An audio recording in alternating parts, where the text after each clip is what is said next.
Number one అంటారు. అసలైన number one Guru Kashi university.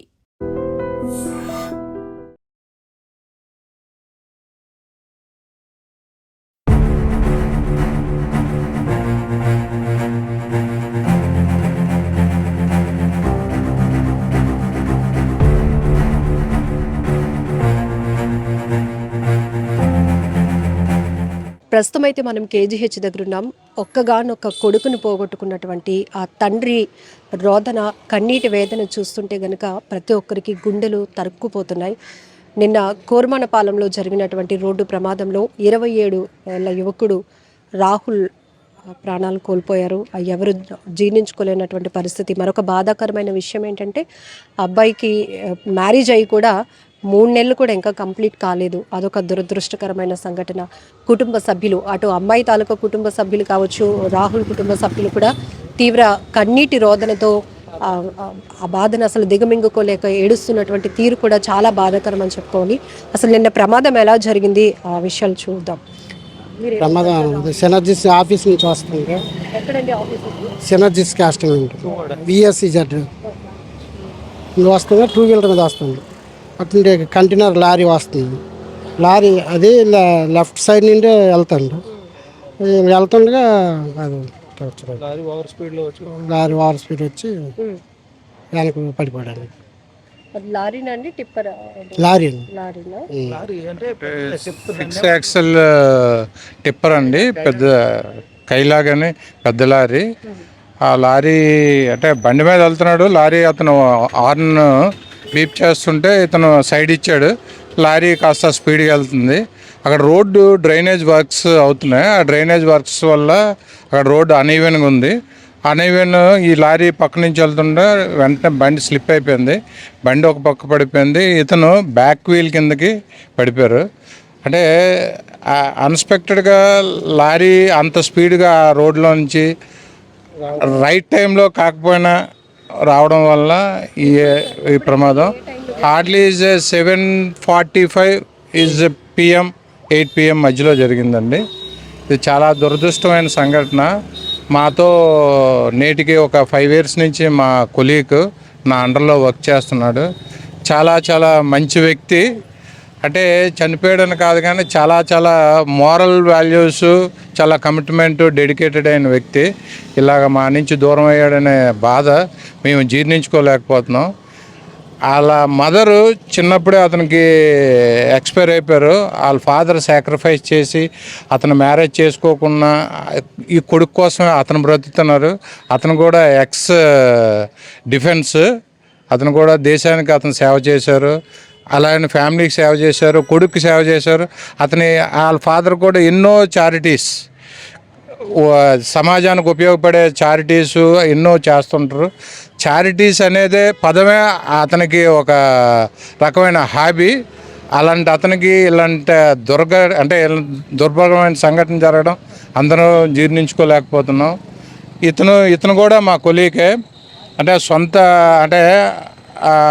మా కంపెనీలో పనిచేస్తున్న కుర్రాడికే వాళ్ళ మామగారు కూడా కంపెనీలో పనిచేస్తున్నారు, కూతుర్నిచ్చారు. అంటే అతని కోసం 5 సంవత్సరాల నుంచి ఇతనికి ఎంతో బాగా తెలుసు.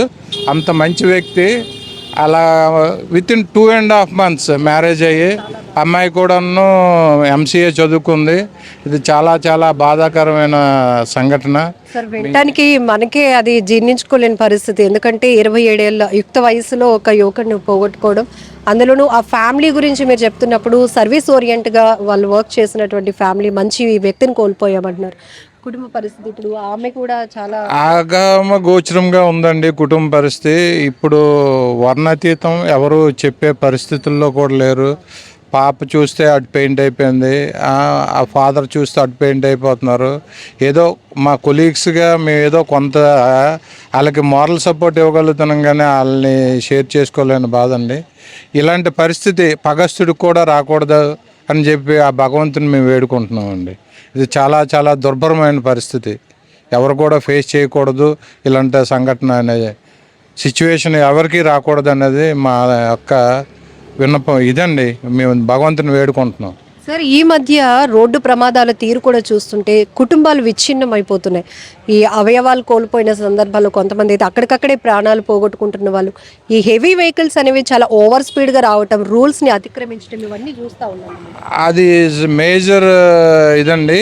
అది ఆ రోడ్లోన ఆ టైంకి వెహికల్స్ని యాక్చువల్గా అలౌడ్ ఉండకపోవచ్చు, కానీ ఆ టైంలోన అతను ఎవరిని స్కిప్ చేసుకొని ఆ రోడ్లోనే వచ్చేసారు. అతను వచ్చేసరికి ఒక 2 ఫ్యామిలీస్ రోడ్డుని పడిపోయాయండి.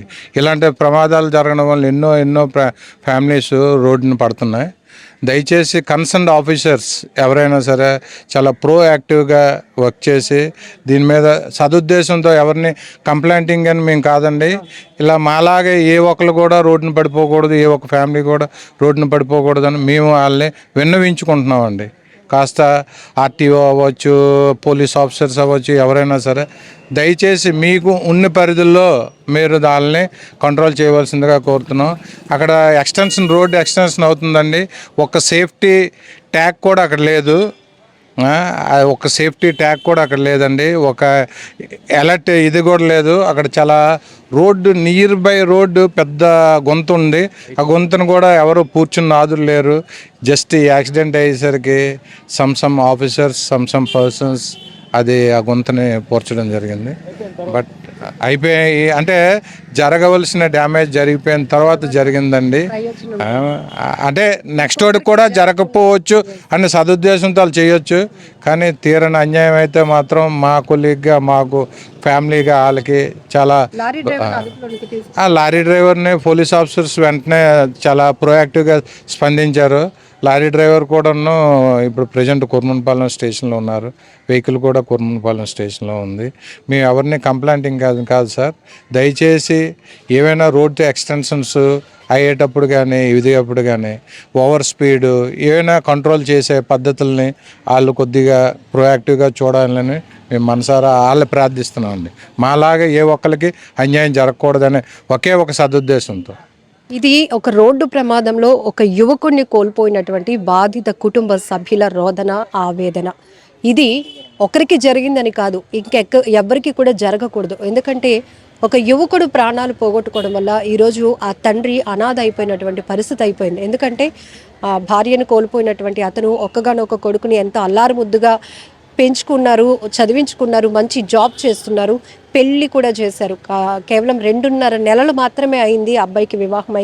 27 years, ఇంకా చాలా బ్రైట్ ఫ్యూచర్ ఉన్నటువంటి యువకుడు అర్ధాంతరంగా రోడ్డు ప్రమాదంలో కన్నుమూయడం అంటే ఎవరు కూడా దాన్ని జీర్ణించుకోలేనటువంటి పరిస్థితి. ఆ కుటుంబానికి ఎవరు ఎంత ఓదార్పు చేసినా కూడా ఆ కొడుకు లేని లోటునైతే తీర్చలేం. అయితే ఇక్కడ చిన్న నిర్లక్ష్యాల వల్ల ఎన్నో ప్రమాదాలు జరుగుతున్నాయి, ఎంతోమంది ప్రాణాలు పోగొట్టుకుంటున్నారు.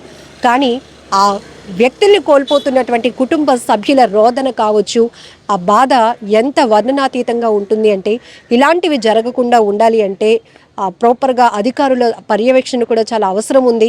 కొన్ని రోడ్ల దగ్గర వర్క్స్ జరుగుతున్నప్పుడు డైవర్షన్వి కానీ లేకపోతే హెచ్చరిక బోర్డులు ఏర్పాటు చేయడం కానీ, గుంతలు పడితే వాటిని పూడ్చే విషయంలో చిన్న నిర్లక్ష్యాలు కనపడుతూ అది పెద్ద ప్రమాదాలకి దారి తీస్తోంది. ఇప్పటికైనా అధికారులు చొరవ తీసుకొని ఇలాంటివి రిపీట్ కాకుండా ఉండేలా చర్యలు తీసుకోవాలని బాధిత కుటుంబం అయితే రిక్వెస్ట్ చేస్తోంది.